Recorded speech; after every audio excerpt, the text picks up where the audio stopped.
Mari kita buka acara ini dengan membacakan Bismillah bersama-sama. Bismillahirrahmanirrahim. Acara selanjutnya yaitu sambutan dari Kepala Sekolah. Kepada Bapak Ibu dipersilakan.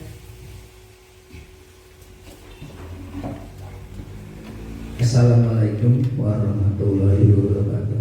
Waalaikumsalam warahmatullahi wabarakatuh. A'udzubillahi minasyaitonirrajim. Bismillahirrahmanirrahim. Wa bihi nasta'in wa ala umuri dunya wad din. Wassalatu wassalamu ala asyrofil wal mursalin sayyidina Muhammadin wa ala alihi washabbihi ajmain. Amma ba'du. Rekan-rekan guru SD Negeri Karya Bakti yang saya hormati, pertama-tama puji dan syukur kita panjatkan kehadirat Allah Subhanahu wa Ta'ala karena berkat rahmat taufik dan hidayahnya, alhamdulillah kita bersama dapat berkumpul di tempat ini dalam keadaan sehat walafiat. Adapun salawat dan salam semoga kita tercurah limpahkan ke junjungan baginda Nabi besar Muhammad sallallahu alaihi wasallam. Baik, untuk menghemat waktu pada kesempatan ini ada acara pertemuan di ruangan kelas 2 ini, yaitu kebetulan pada kesempatan ini salah seorang dari guru di SD Karya Bakti yang sedang menjadi calon guru penggerak angkatan ke-8, yaitu untuk kegiatan disimulasi penerangan budaya positif di sekolah. Oleh karena itu, mari kita simak apa yang akan disampaikan oleh yang terhormat Ibu Mia Andika MPD. Waktu dan tempat kami persilakan. Sekali lagi yang terakhir, mohon maaf bila ada kehilapan dalam penyebutan ini. Mohon maaf. Wabillahi taufiq. Wassalamualaikum warahmatullahi wabarakatuh. Waalaikumsalam warahmatullahi wabarakatuh.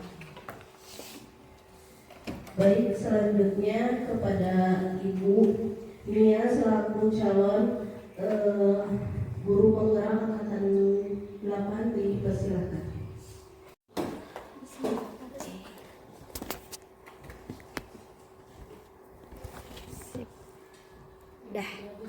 Dah, yang atas itu udah nggak usah dipencet. Bismillahirrahmanirrahim. Assalamualaikum warahmatullahi wabarakatuh. Waalaikumsalam warahmatullahi wabarakatuh. Alhamdulillahirrahmanirrahim. Wassalatu wassalamu ala asyrofil anbiya'i wal mursalin wa ala alihi wa sahbihi ajma'in. Amma ba'du. Alhamdulillah, puji syukur kita panjatkan kehadirat Allah Subhanahu wa Ta'ala. Salawat dan salam semoga selalu tercurah limpah kepada Nabi kita Nabi Muhammad sallallahu alaihi wasallam. Pertama-tama saya ucapkan selamat datang kepada Bapak dan Ibu di acara Aksi Nyata Modul 1.4. Sebelumnya yang saya hormati Bapak Kepala Sekolah, juga rekan-rekan Dewan Guru SDN Karya Bakti. Semoga dengan adanya pemaparan budaya positif di modul 1.4 ini bisa menjadikan pembiasaan baru bagi kita semuanya, khususnya di SDN Karya Bakti ini. Baik Bapak Ibu yang saya hormati, pertama-tama apa itu sebetulnya budaya positif? Nah, di sini yang pertama kita akan berubah paradigma belajar kita. Sebelumnya, agar tidak terlalu tegang, kita ikuti dulu SBK seperti ini. Cobalah buka. Nah, ini SBK ini berpasangan, ya, berpasangan. Coba Anda dan teman Anda akan melakukan kegiatan cobalah buka.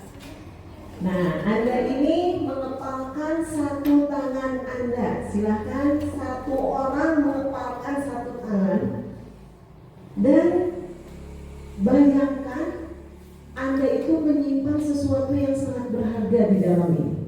Silahkan bayangkan, apa itu yang sangat berharga?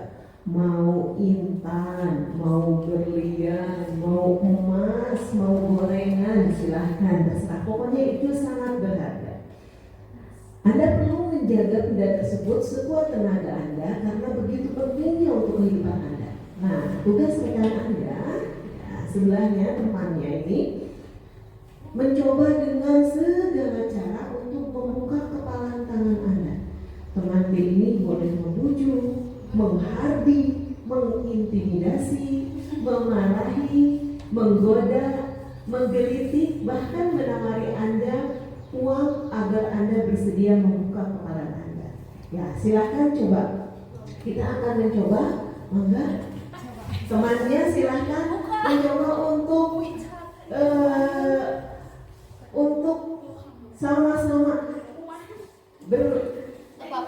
ya boleh silakan. Maksudnya ya boleh silakan duduk berpasangan, silakan berpasangan. Ya, silakan dirayu satu teman yang mengepal, teman yang lainnya merayu, yang tidak mengepal merayu, ya, agar dia membuka kepalanya. Harus terbuka itu, harus sampai terbuka. Nah, harus sampai terbuka. Jujur sama kalian. Biasa dirayun ya. Ya, boleh diintimidasi, boleh dimarahin, boleh ada seperti itu.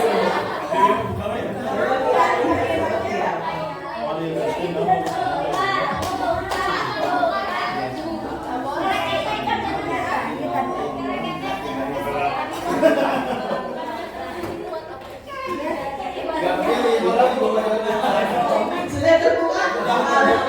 Sudah ada diancam. Ya, terima kasih rekan-rekan, alhamdulillah. Gitu ya. Ini merupakan sebuah paradigma dalam belajar. Ketika kita menginginkan sesuatu, apakah kita bisa mempertahankan keinginan itu atau dengan mudah melepaskannya, seperti itu. Nah, ini adalah sesuatu yang memang kalau misalnya kita analogikan kepada pendidikan, ketika kita berniat bahwa kita itu adalah seorang pendidik, apakah kita tetap akan memegang teguh niat itu atau akan terbuka sendiri, terlepas sendiri niat itu karena ada intimidasi misalnya, atau karena ada yang memarahi. Nah, itu adalah paradigma kita dalam belajar.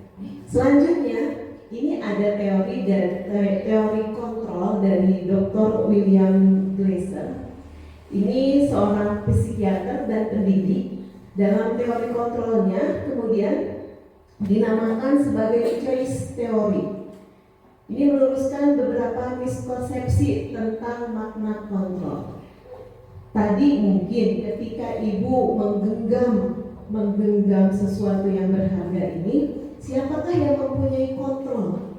Apakah orang yang menggenggam ataukah orang yang meminta untuk melepaskan genggaman itu? Nah, ini juga sama seperti teori kontrol yang ada pada choice teori Dr. William Glasser. Yang pertama itu ilusi guru mengontrol murid. Yang pertama itu berarti guru ini dia mempunyai kontrol yang kuat terhadap murid, sehingga murid tidak mempunyai kekuatan apapun. Itu yang pertama. Yang kedua, bahwa semua penguatan positif, efektif, dan bermanfaat. Nah, yang kedua ini apapun yang berbentuk positif ini akan bermanfaat untuk siapa? Untuk murid dan untuk guru juga. Dan yang ketiga, bahwa kritik dan membuat orang merasa bersalah ini dapat menguatkan karakter. Nah, terkadang kalau dikritik gitu ya, kalau ada yang mengkritik, membuat merasa bersalah, ini akan sama-sama menguatkan karakter. Bisa itu karakter positif atau bisa juga karakter negatif. Maaf ya ibu bapak, saya sambil berdiri. Yang selanjutnya, bahwa orang dewasa memiliki hak untuk memaksa. Ini mungkin teori kontrol dari William Fraser ini yang menyebabkan kita mempunyai sesuatu untuk mengontrol diri kita. Bahwa saya bisa mengontrol diri, semua yang saya lakukan itu adalah positif dan sebagainya sampai akhir. Selanjutnya, kenapa kita harus ada kontrol? Karena harus ada kata disiplin. Apa itu disiplin? Seseorang yang memiliki disiplin diri berarti mereka bisa bertanggung jawab terhadap apa yang dilakukannya, karena mereka mendasarkan tindakan mereka pada nilai-nilai kebajikan universal. Dalam hal ini Ki Hajar Dewantara menyatakan pertanggungjawaban, atau ini bahasa Belanda ya dari pertanggungjawaban, verantwoordelijkheid. Itulah sesuatu selalu menjadi sisilah hak atau kewajiban dari seseorang yang pegang teguh kekuasaan atau pemimpin pada umumnya.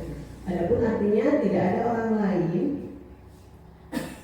Artinya tidak lain ialah orang tadi harus mempertanggungjawabkan dirinya serta tertibnya laku diri dari segala hak dan kewajiban. Ini ada tulisan Ki Hajar Dewantara pada halaman 469 tentang pemikiran, konsepsi, keteladanan, dan sikap merdeka. Jadi kata Ki Hajar Dewantara, ketika seseorang itu merasakan disiplin, ini bukan berarti mereka itu bisa mengatur orang lain. Justru makna kata disiplin itu bagaimana kita bisa mengatur diri kita sendiri. Itu adalah disiplin. Jadi bukan berarti ketika kita mendisiplinkan murid kita di kelas, bukan berarti kita mengatur murid kita. Justru sebaliknya, kita harus bisa mengatur diri kita sendiri. Seperti itulah filosofi dari Ki Hajar Dewantara tentang makna kata disiplin. Nah, ada nilai-nilai kebajikan universal yang telah diperkenalkan pada modul yang kemarin. Insya Allah itu berarti nilai-nilai kebijakan atau kebajikan yang telah disepakati bersama. Ini adalah nilai-nilai kebajikan universal. Jadi nilai-nilai kebajikan universal ini adalah nilai-nilai yang sudah disepakati bersama, gitu kan ya. Misalnya sopan baik tidak? Baik, dan ini semuanya sepakat dengan sopan itu adalah baik. Berarti sopan itu adalah nilai-nilai kebajikan yang universal. Terlepas ini dari suku bangsa, agama, bahasa maupun latar belakangnya, nilai-nilai ini pasti diakui dan diterapkan di setiap bangsa, di setiap orang, di kalangan manapun, seperti itu. Seperti tadi mungkin misalnya sopan. Ini siapapun pasti setuju bahwa sopan adalah sesuatu yang universal, kebajikan yang universal. Apalagi coba, siapa yang tahu selain sopan? Santun, terus apa lagi? Ramah, betul. Ada lagi? Yang pasti semua orang setuju itu baik. Tidak berbohong, ya. Jujur, ulet, tanggung jawab, terus banyak ya, mandiri, betul, mandiri. Ini semuanya adalah nilai-nilai kebajikan universal. Nah, nilai-nilai kebajikan ini sifatnya positif. Sifat-sifat manusia yang positif yang merupakan tujuan mulia yang ingin dicapai setiap individu. Seperti yang telah dikemukakan oleh William Fraser tadi pada teori kontrol, menyatakan bahwa setiap perbuatan memiliki satu tujuan. Jadi perbuatan apapun pasti memiliki satu tujuan. Ya, tujuannya apa? Semua orang memiliki tujuan-tujuan yang berbeda, tapi tujuan akhirnya pasti satu, yaitu kebajikan.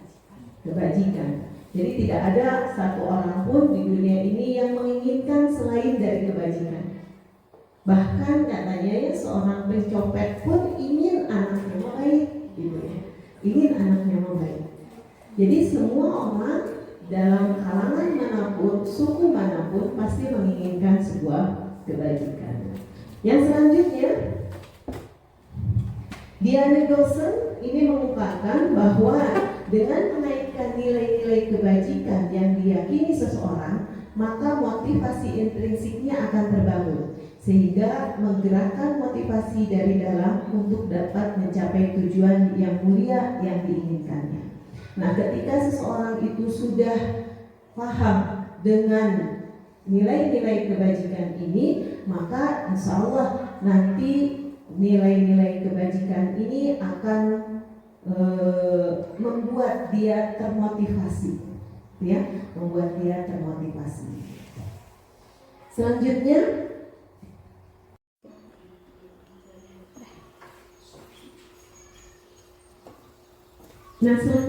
Bapak Ibu yang saya hormati,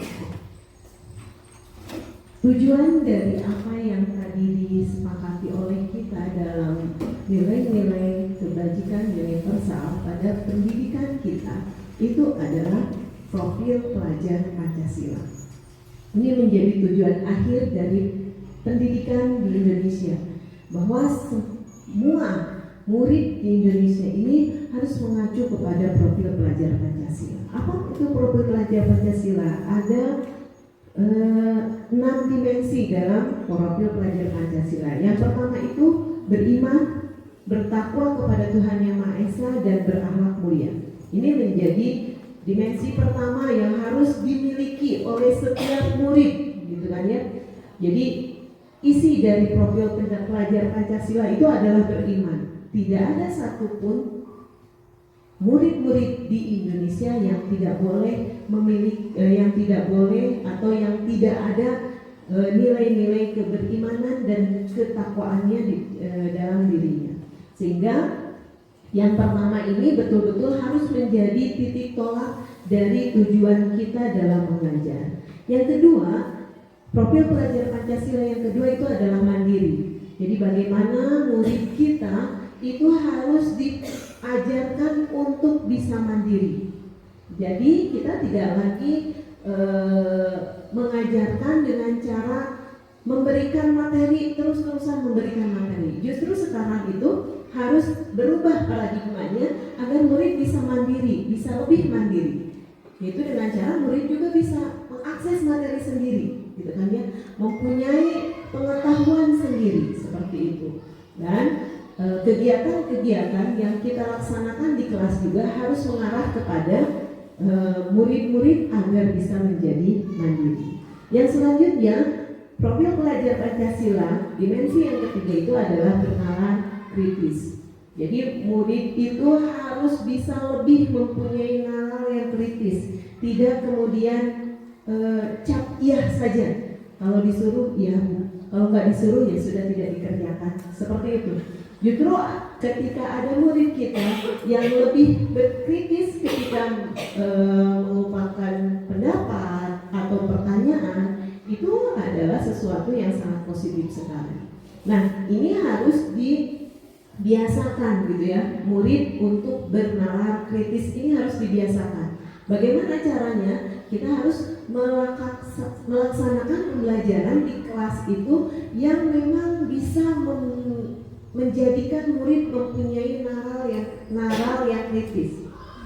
Ya, misalnya dengan cara melakukan tanya jawab, melakukan diskusi sehingga mereka bisa berpikir sendiri, gitu ya. Selanjutnya, berkebinekaan global.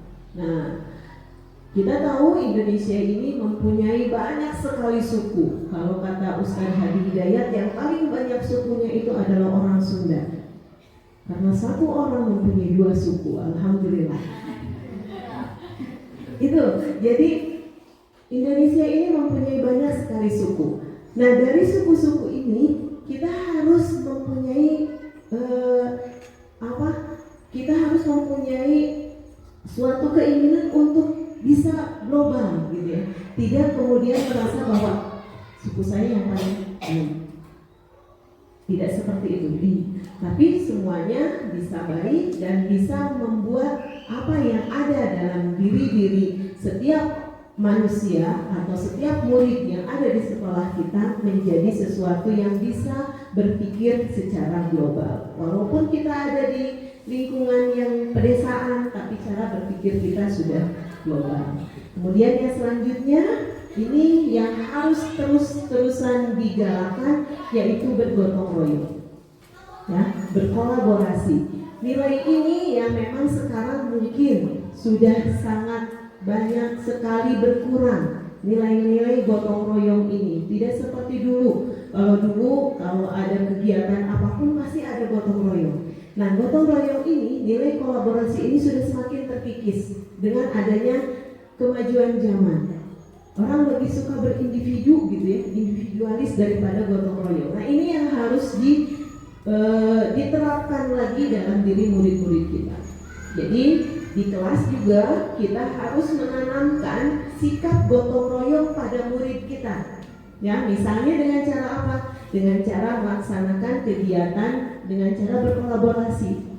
Makanya kemarin mungkin kita sudah melaksanakan, alhamdulillah, ada kegiatan mewarnai dengan cara berkolaborasi. Padahal sebetulnya enakan mungkin ya ada anak-anak yang lebih suka mewarnai sendiri, lebih rapi mewarnai sendiri. Tapi dengan berkolaborasi ini ada banyak sekali nilai-nilai yang bisa didapatkan, mulai dari bagaimana dia berkomunikasi dengan temannya, bagaimana dia membagi pekerjaan. Kamu ini warnanya harus seperti ini. Ada nilai kepemimpinan di situ, ada nilai mau dipimpin di situ, ada nilai bagaimana cara dia memanage waktu. Dari nilai-nilai kolaborasi inilah yang memang harus betul-betul diterapkan dari murid-murid kita. Dan yang terakhir, profil pelajar Pancasila itu adalah kreatif. Justru ternyata kepintaran itu, kesuksesan orang itu hanya 5% dari kepintarannya. Orang pintar hanya 5% yang sukses. Tapi selebihnya yang sukses itu adalah orang-orang yang kreatif. Kreatif bukan berarti dia harus IQ-nya tinggi. Tapi kreatif itu bisa menjadikan sesuatu menjadi lebih bermakna. Gitu ya, lebih bermakna. Jadi jangan heran ketika mungkin di teman-teman kita gitu kan ada orang-orang yang perasaan dulu di kelasnya tidak juara 1, tapi dia kok bisa sukses seperti itu. Mungkin dia adalah orang-orang yang kreatif. Nah, betul-betul jadi kreativitas dari diri murid ini betul-betul harus diterapkan dari mulai sejak dini. Karena dengan adanya perkembangan zaman seperti ini, hanya orang-orang kreatiflah yang bisa bertahan, gitu ya, yang bisa bertahan. Sekarang banyak sekali pekerjaan-pekerjaan yang sudah hilang akibat adanya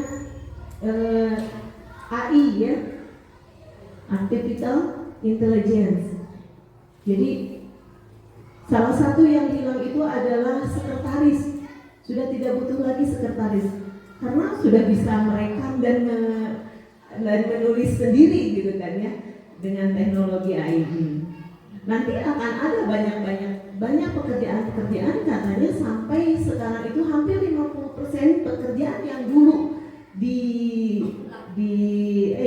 dibidik itu sudah hilang karena adanya ini. Nah, AI ini siapa yang bisa menciptakannya? Adalah orang-orang yang kreatif, mempunyai kreativitas yang tinggi seperti itu. Nah, semua ini 6 dimensi profil pelajaran Pancasila inilah yang menjadi tujuan akhir kita dari pembelajaran kita di sekolah. Selanjutnya ada standar pendidikan nasional. Ini dalam rangka menciptakan lingkungan yang positif, maka setiap warga sekolah dan pemangku kepentingan perlu saling mendukung, menghayati, menerapkan nilai-nilai kebajikan yang telah disepakati bersama. Kita sepakat ada nilai-nilai kebajikan yang ingin kita dapatkan, yang ingin kita raih. Nah, dari sini untuk dapat menerapkannya, Maka seorang pemimpin pembelajaran perlu berjiwa kepemimpinan sehingga dapat mengembangkan sekolah dengan baik agar terwujud suatu budaya sekolah yang positif sesuai dengan standar kompetensi pengelolaan yang telah ditetapkan. Seperti itu standar pendidikan nasional kita. Jadi pemberlakuan budaya positif di sekolah itu tidak bisa dilaksanakan secara parsial, misalnya oleh kepala sekolah saja, tidak. Tapi semuanya harus bisa terlibat, tidak bisa satu kelas saja. Misalnya tadi, ketika kita tahu bahwa sopan itu adalah nilai kebajikan yang universal, ini bisa menjadi suatu budaya positif di sekolah kita, tapi sopan itu tidak bisa dilaksanakan oleh kelas 1 saja. Ketika mereka keluar, berarti mereka akan bersosialisasi dengan orang lain, gitu kan ya. Jadi semuanya harus berkolaborasi untuk melaksanakan nilai sopan ini. Misalnya kesopanan yang ingin kita terapkan gitu ya di sekolah ini, misalnya kita biasakan anak untuk mengucapkan terima kasih, kemudian maaf, ya, kemudian tolong, gitu ya, TMT, seperti itu. Terima kasih, maaf, dan tolong. Coba kita budayakan ini. Misalnya di kelas, ketika guru membagikan buku, biasakan anak ketika menerima itu ucapkan terima kasih. Ini mungkin akan agak lama gitu ya. Ketika membagikan, bilang apa? Terima kasih. Semuanya harus bilang terima kasih. Terima kasih. Ketika membagikan buku itu hal yang kecil tetapi harus dibiasakan. Ya, itu terima kasih. Tolong, itu pun sama. Misalnya ketika menyuruh atau apa, ucapkan tolong dan maaf. Ketiga, kata ini sebetulnya sangat sederhana, tetapi ini akan berpengaruh sangat besar kepada perilaku atau karakter murid-murid kita. Jadi tujuan mulia dari penerapan disiplin positif ini adalah agar terbentuk murid-murid yang berkarakter, berdisiplin, santun, jujur, peduli, bertanggung jawab, dan merupakan pembelajar sepanjang hayat sesuai dengan standar kompetensi lulusan yang diharapkan. Gitu ya. Jadi standar kelulusan ini adalah pembelajar sepanjang hayat. Tidak ada satu orang pun yang lulus kemudian berhenti sebegitu saja. Justru mereka itu adalah pembelajar sepanjang hayat. Tidak mengenal kata lelah untuk belajar. Karena dalam hadis juga dikatakan seperti itu.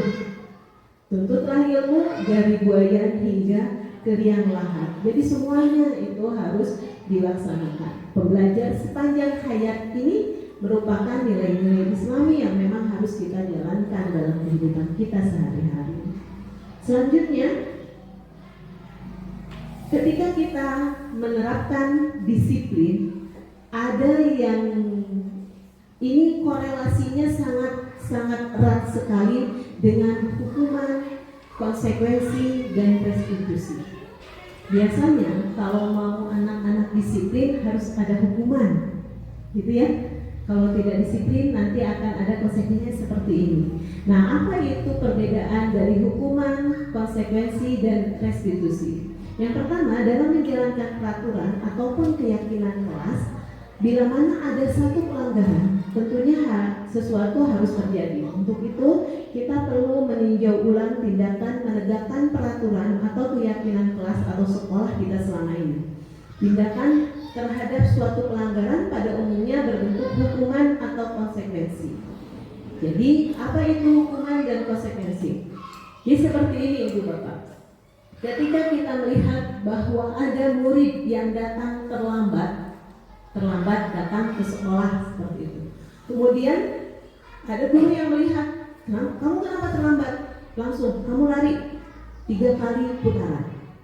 Nah, kalau misalnya langsung pada hari itu langsung disuruh lari, tidak ada dulu kesepakatan di awal, ini disebut sebagai hukuman. Makanya diperlukan adanya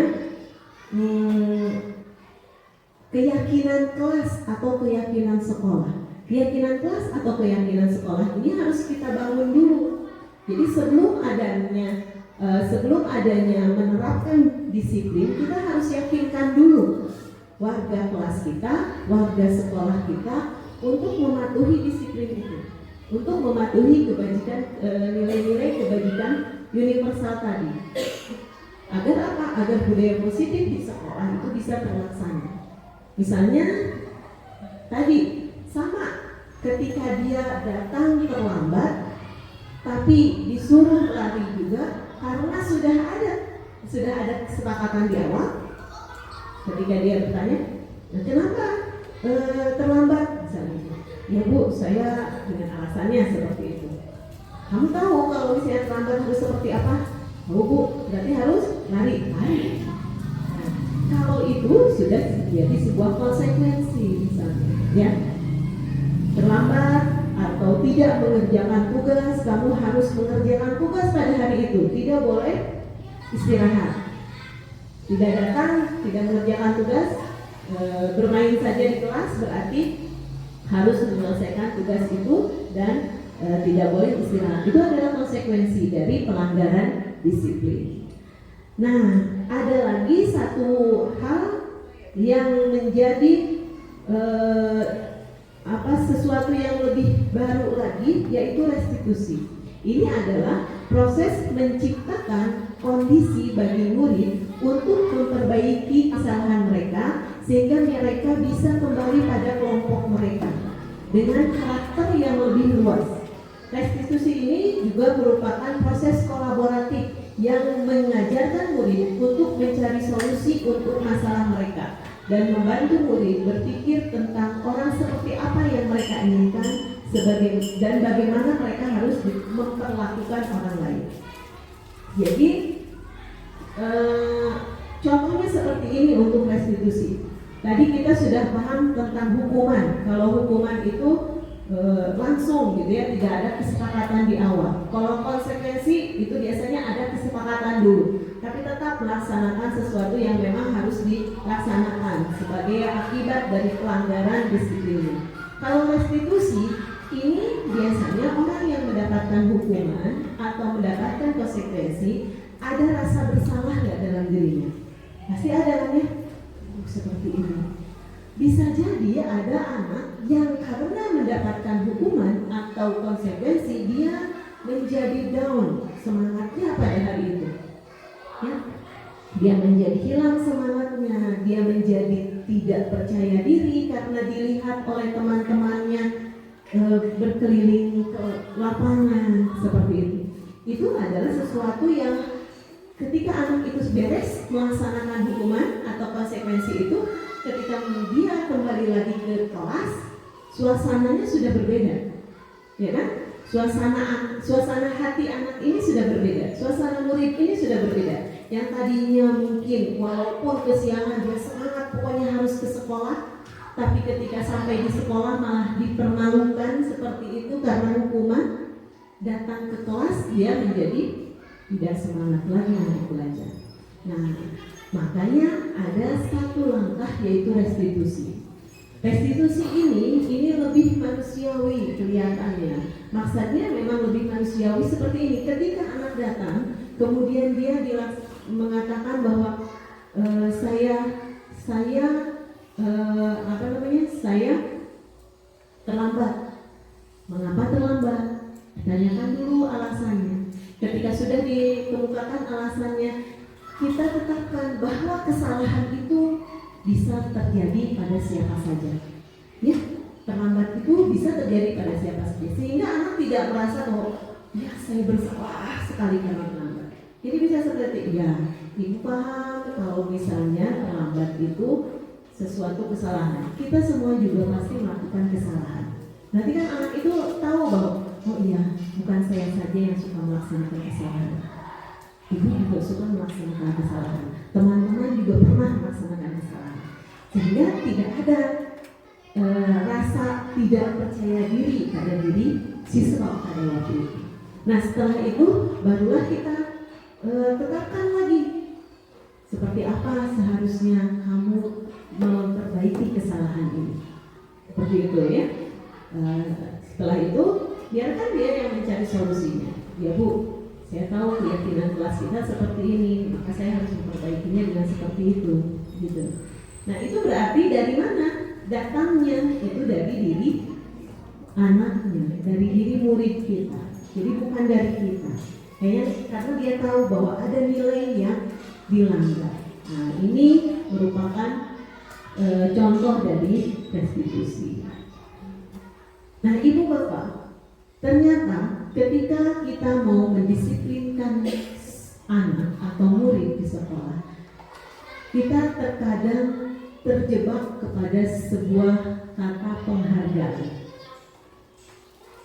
Kita ingin anak kita disiplin, kita ingin anak kita baik, kita ingin anak kita pintar, maka kita ingin mereka dengan sebuah penghargaan.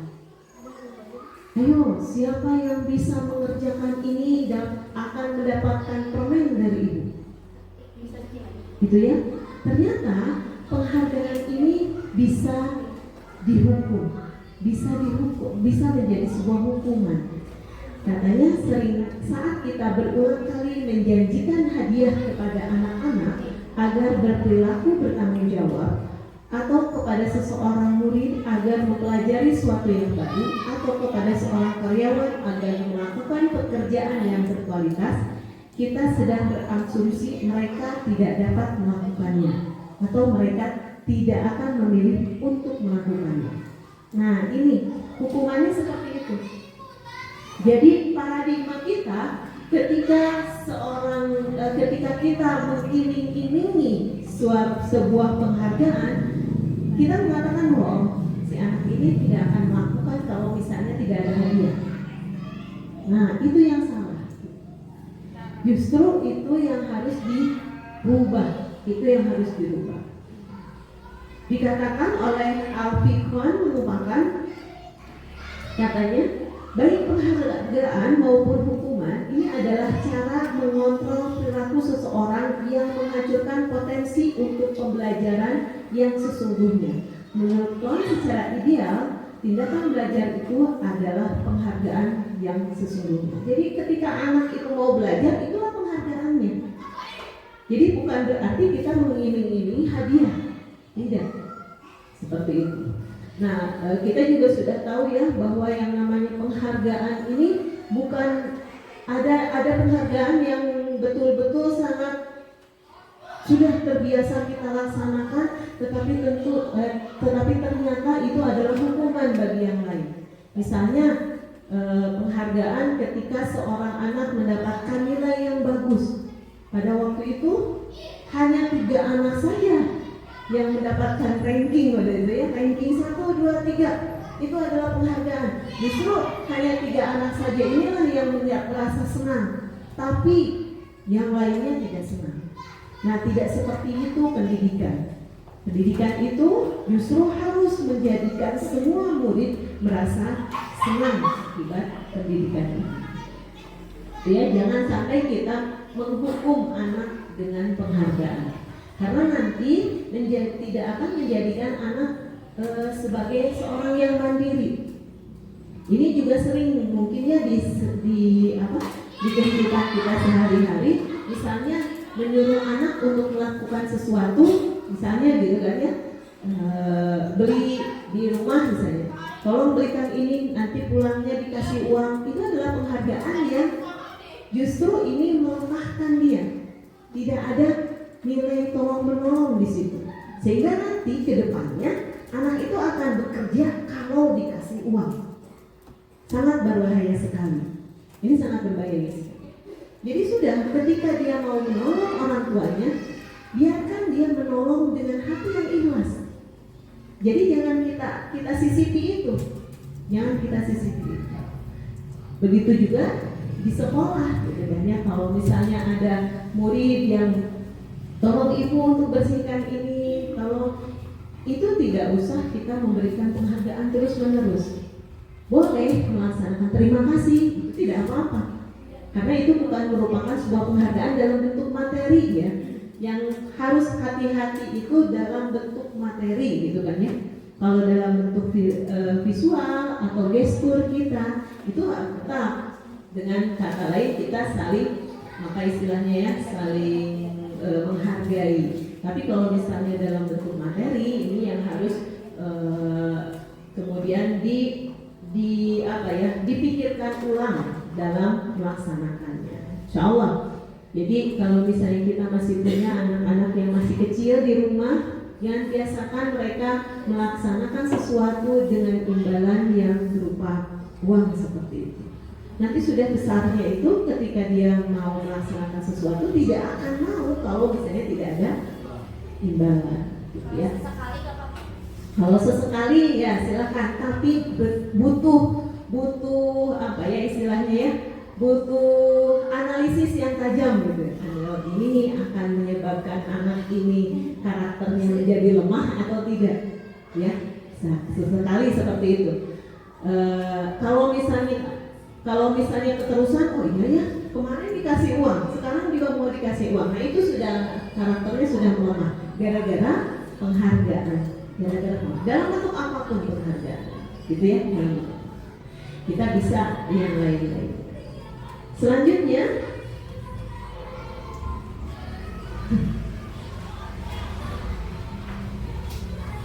nah ada pengaruh jangka pendek dan jangka panjang dari penghargaan ini. Penghargaan efektif jika kita menginginkan seseorang melakukan sesuatu yang kita inginkan dalam waktu jangka pendek. Jadi itu hanya untuk jangka pendek saja, bukan untuk jangka panjang, gitu ya. Jadi ketika kita memberikan penghargaan ya pada hari itu saja si anak ini nurutnya, disiplinnya, tetapi tidak untuk jangka panjang. Jadi ketika kita menggunakan penghargaan lagi dan lagi, maka orang tersebut akan bergantung pada penghargaan yang diberikan serta kehilangan motivasi dari dalam. Nah ini yang bahaya. Jadi anak ini udah kehilangan motivasi saja. Mau ke warung kalau misalnya ada penghargaan, mau mengerjakan PR kalau misalnya ada embel-embel penghargaan seperti itu, mau piket kalau misalnya ada penghargaan. Jadi motivasi dari dalamnya hilang. Bahwa piket atau kebersihan itu adalah sesuatu yang harus kita miliki, itu hilang. Hanya tidak ada penghargaan ya sudah tidak akan dilaksanakan itu. Kemudian jika kita tidak mendapatkan penghargaan untuk melakukan sesuatu yang baik, maka selain kita senantiasa berharap mendapatkan penghargaan tersebut lagi, kita pun menjadi tidak menyadari tindakan baik yang kita lakukan.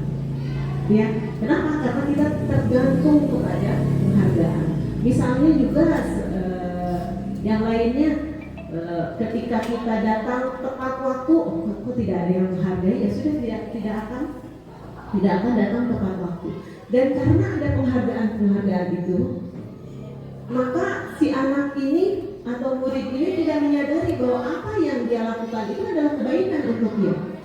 Misalnya tadi ketika dia harus membersihkan kelas, tetapi karena terus-terusan ada penghargaan, ketika penghargaan itu tidak ada, dia akan berhenti membersihkan kelas. Berarti dia tidak menyadari bahwa membersihkan kelas itu adalah sebuah kebajikan. Yang dia pahami adalah membersihkan kelas dapat penghargaan, bukan membersihkan kelas merupakan sebuah kebaikan. Nah itu, dan ini sangat bahaya sekali, harus dibiasakan dari mulai kecil, karena dampaknya itu akan terlihat ketika dia dewasa. Mungkin ibu dan bapak sekarang sudah mulai menyadari akan dampak ini. Ketika dulu mungkin ya Pak Encu sudah paham, mungkin dulu mah ada kegiatan gotong royong tanpa ada apapun gitu kan. Gotong royong, bersih. Tapi sekarang itu sudah bergeser. Ketika gotong royong, ayo konsumsi nanti. Seperti itu kan? Ayo gotong royong, ada upahnya tidak? Gitu. Ayo gotong royong, ada sesuatunya tidak? Kenapa? Karena memang itu sudah dibiasakan dari kecil. Zaman nenek-nenek kita dulu tidak ada yang seperti itu mungkin. Jadi gotong royong ya semuanya gotong royong. Yang ada itu hanya malu kalau misalnya tidak ikut gotong royong, membersihkan. Seperti itu kan ya, malu. Tapi sekarang justru melihatnya ke sana. Atau ada lagi di dewasa ini misalnya siskamling. Bapak-bapak misalnya gitu kan ya, pada siskamling malam-malam. Nah ini sudah bergeser. Kalau dulu itu ya betul-betul keinginan pribadi ya, siskamling ayo bareng-bareng. Tapi sekarang siskamling tidak ada kopinya, tidak ada makanannya, seperti itu. Ada nilai-nilai yang bergeser. Dari apa ini bergesernya? Dari tadi kesalahan ketika memberikan penghargaan. Nah, mudah-mudahan anak-anak kita dewasanya tidak akan seperti ini lagi, gitu kan ya. Jadi mereka tidak akan bergantung kepada penghargaan terus-menerus dalam bentuk materi. Jadi sehingga tadi kebajikannya apa yang dia lakukan, dia menyadari bahwa oh iya kebersihan itu adalah tanggung jawab saya. Bukan kebersihan itu karena adanya penghargaan, seperti itu. Selanjutnya kembali lagi ke restitusi. Ini sebuah cara menanamkan disiplin positif pada murid. Karena kenapa? Karena restitusi ini proses menciptakan kondisi bagi murid untuk bisa memperbaiki kesalahan mereka sehingga mereka bisa kembali kepada kelompok mereka dengan karakter yang lebih luas, yang lebih kuat. Tadi ya, ketika seorang anak melaksanakan sebuah kesalahan, dia kembali ke kelasnya itu bukan dalam kondisi saya malu, saya tidak pede, tetapi karena tadi dikatakan oleh gurunya semua juga pernah melaksanakan kesalahan. Berarti ketika dia kembali ke kelasnya, dia merasa bahwa apa yang dia lakukan ini semuanya juga pernah. Tetapi ada yang lebih hebat dari saya, yaitu saya mau bertanggung jawab terhadap kesalahan yang telah saya laksanakan. Jadi ada tanggung jawabnya. Tanggung jawabnya apa? Melaksanakan keyakinan kelas, gitu kan ya? Melaksanakan keyakinan kelas. Jadi ketika anak ini melakukan kesalahan, ketika kita tanya bahwa kamu masih ingat keyakinan kelas kita? Ya Bu, apa keyakinan kelasnya? Tidak harus jujur dan tidak boleh berbohong, misalnya seperti itu. Nah, keyakinan kelas itu berarti harus dipahami, ya. Kedepannya bagaimana cara agar kamu tidak berbohong dan harus jujur. Berarti saya mau belajar. Nah, ini pernah dipraktekkan ya kemarin ketika ada satu orang yang mencontek ketika belajar, ketahuan gitu kan ya. Ketahuan dipanggilnya tidak di depan yang lain. Dipanggil, kemudian ketika sudah dipanggil ditanyakan, saya lihat, tadi Ibu lihat waktu ulangan lihat kanan kiri ya. Iya Bu, wah ketahuan mencontek nih saya. Takut kan pertamanya seperti itu.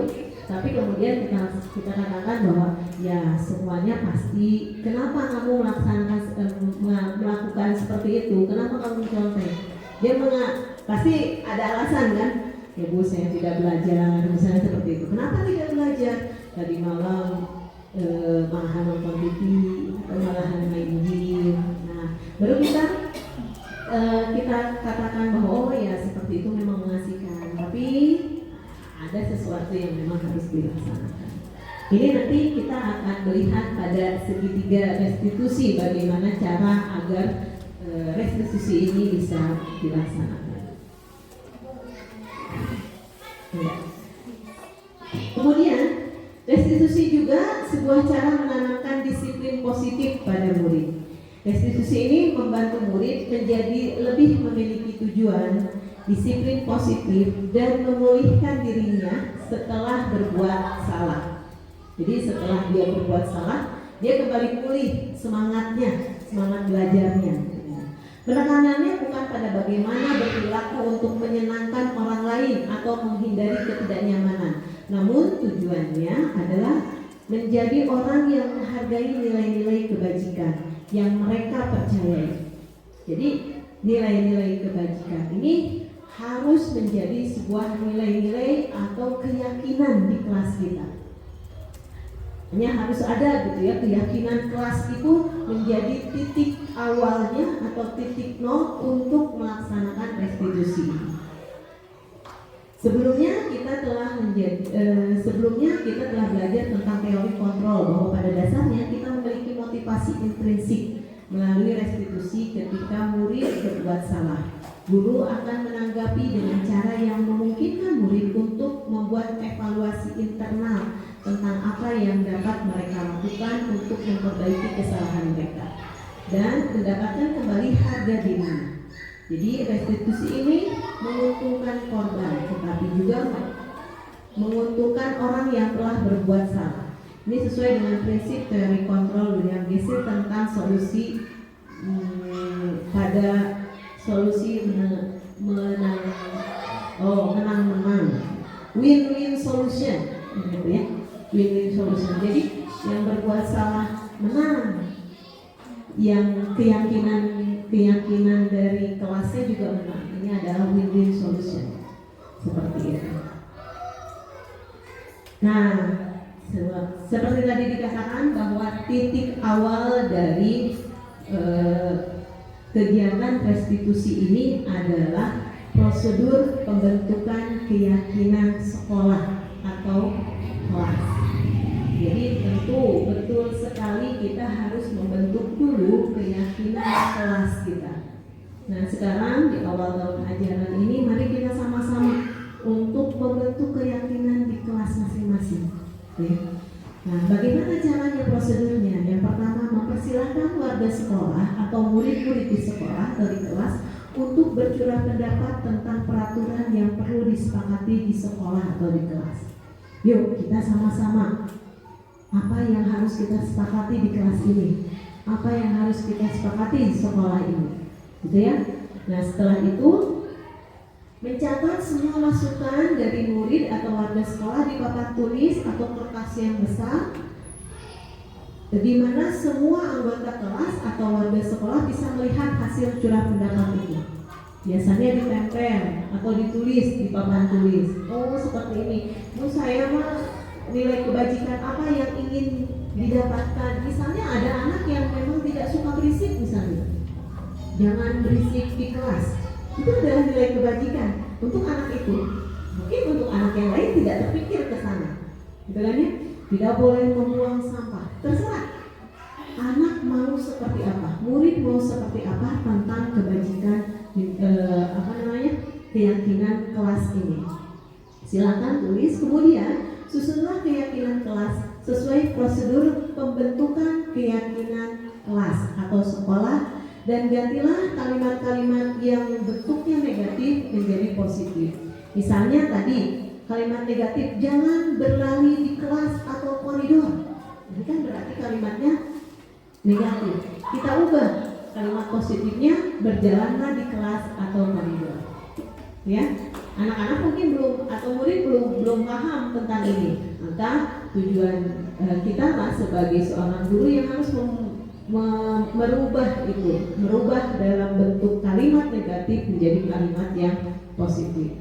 Jadi bukan jangan, biasanya anak atau murid-murid kita ketika mendengar kata jangan justru menjadi sesuatu yang penasaran, pasti tidak boleh dilaksanakan gitu.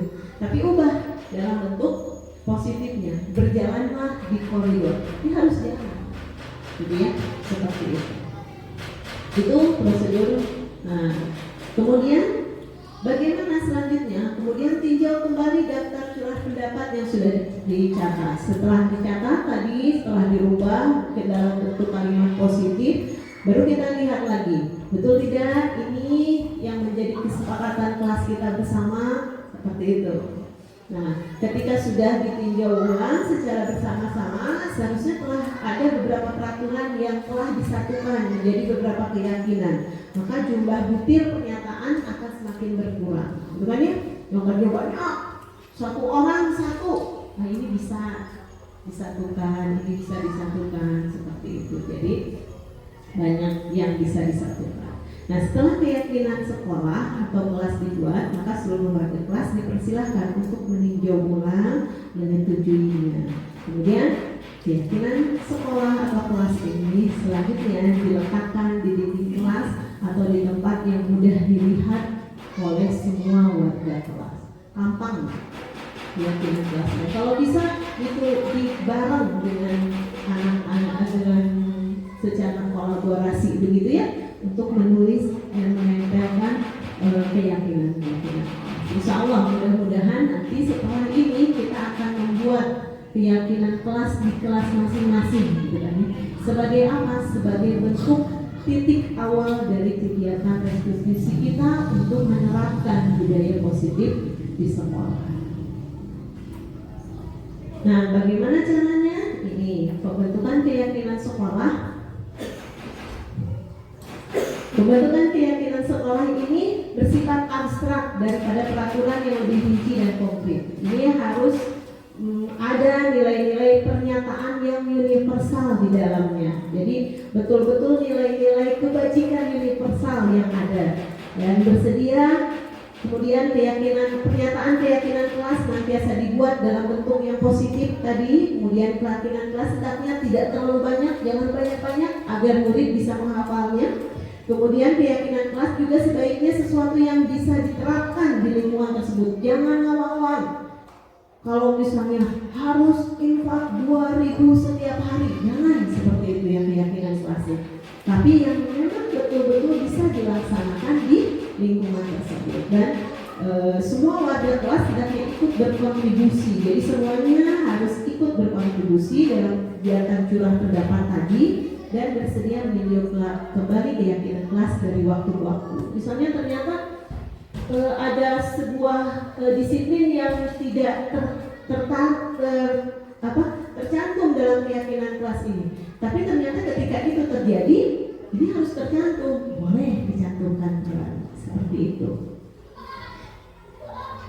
Nah, ternyata kenapa harus ada itu? Ada 5 kebutuhan dasar manusia. Yang pertama itu adalah 5 kebutuhan dasar manusia itu apa? Ini adalah seluruh tindakan manusia itu memiliki tujuan tertentu. Semua yang kita lakukan adalah usaha terbaik kita untuk mendapatkan apa yang kita inginkan. Ketika kita sudah mendapatkan apa yang kita inginkan, sebetulnya saat itu kita sedang memenuhi satu atau lebih dari satu kebutuhan dasar kita, yaitu kebutuhan untuk bertahan hidup, survival, kasih sayang, rasa diterima, kebebasan, kesenangan, dan penguasaan.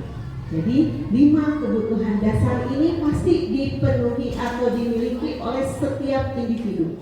Mau itu anak kecil, orang dewasa, kakek-kakek, nenek-nenek, laki-laki, perempuan, semua kebutuhan dasar ini pasti bermuaranya ke situ, gitu kan ya? Sehingga ketika seorang murid melakukan suatu perbuatan yang bertentangan dengan nilai-nilai kebajikan atau melanggar peraturan, hal itu sebenarnya dikarenakan mereka gagal memenuhi kebutuhan dasar mereka.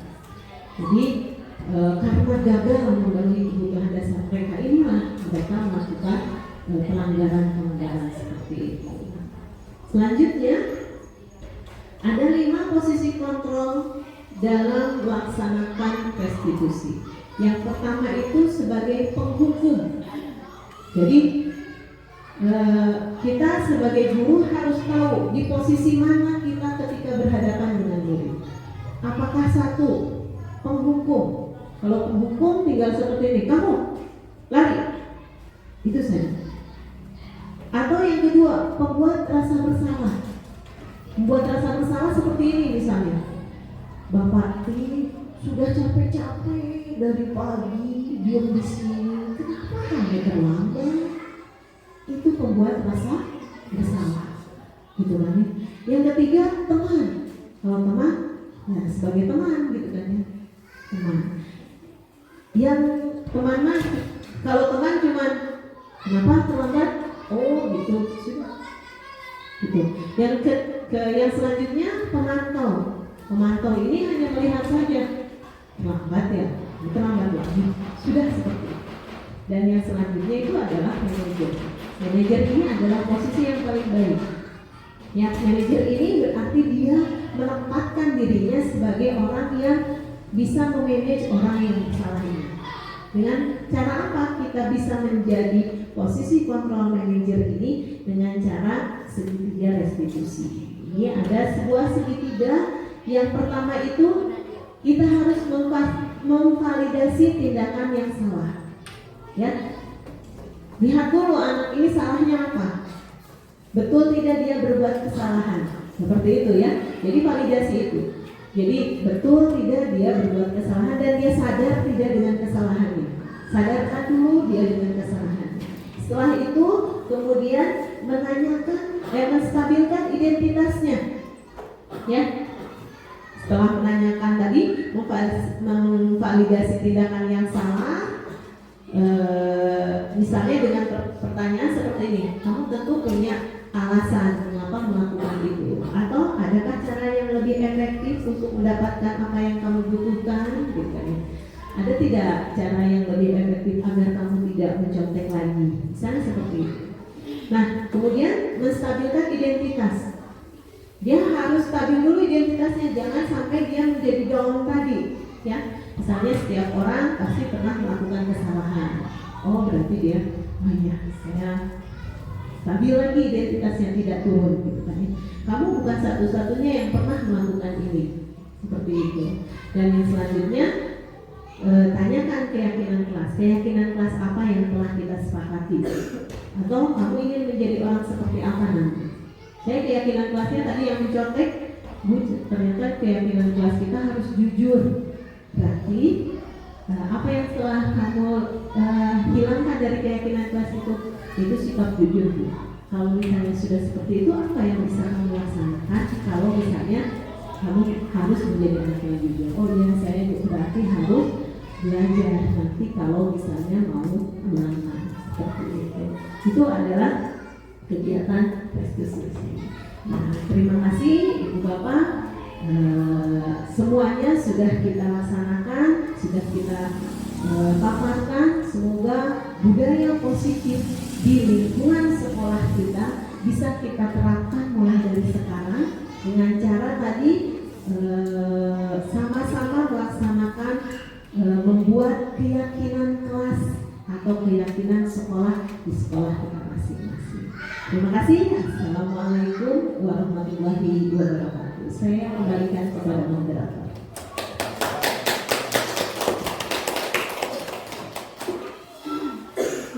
Alhamdulillah, terima kasih. Masya Allah ya, ilmunya sangat bermanfaat sekali untuk kita semua. Semoga apa yang disampaikan oleh ibunya insya Allah akan menambah wawasan kita dan membawa dampak positif di lingkungan kerja kita. Acara terakhir adalah penutupan. Acara ditutup dengan membaca Alhamdulillah